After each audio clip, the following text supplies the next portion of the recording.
Meneja wa idara ya habari na mawasiliano wa Simba Ahmed Ally amewatoa hofu mashabiki na wanachama wa klabu hiyo, akisisitiza kuwa timu bado ipo kwenye mwenendo sahihi licha ya kupoteza mchezo mmoja pekee katika ligi kuu Tanzania bara. Katika ukurasa wake wa mtandao wa kijamii, Ahmed amesema hakuna sababu ya wafuasi wa Simba kujihisi wanyonge, kwani kikosi kimeonyesha ubora mkubwa kwenye mechi 5 walizocheza mpaka sasa, ikishinda michezo 4 na kupoteza mchezo mmoja tu. Huu ni ustani mzuri hata kama matarajio ya mashabiki yamekuwa makubwa zaidi msimu huu. Sasa wachezaji wako kwenye mapumziko mafupi. Mapumziko hayo yanawapasa kuwa na kimwili pekee, huku akili na dhamira za kila mmoja zikiendelea kubaki kazini ili kutathmini namna ya kurejea kwa nguvu mpya na ari ya ushindi. Ameyasema hayo Ahmed Ally. Ameongeza kuwa mashabiki wa Simba wana matarajio makubwa na wanaitaka timu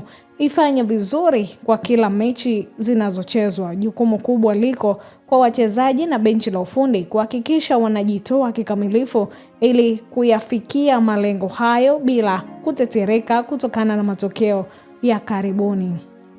Klabu imefanyia kazi maoni, ushauri na hata ukosoaji unaotolewa na wadau mbalimbali kwa lengo la kuboresha utendaji na kuifanya timu iwe imara zaidi. Na nje ya uwanja, Simba bado ina nafasi kubwa ya kufanya vizuri kwenye mashindano yote, inashiriki kikamilifu. Amesema katika ligi kuu Simba imebakiwa na michezo 25, hali inayotoa fursa ya kurekebisha mapungufu na kuongeza ushindani mkubwa zaidi ya hapo awali. Kwenye ligi ya mabingwa Afrika, amesema zipo mechi 4 muhimu zinazohitaji maandalizi makubwa ili kurejea katika kiwango cha kutisha kilichozoeleka. Ahmed ameeleza kuwa hakuna sababu ya kukata tamaa, kuvunjika moyo wala kukaa kinyonge. Hakuna kupoa wala hakuna kuboa au kuona msimu umekuwa mgumu kwa kupoteza mchezo mmoja tu.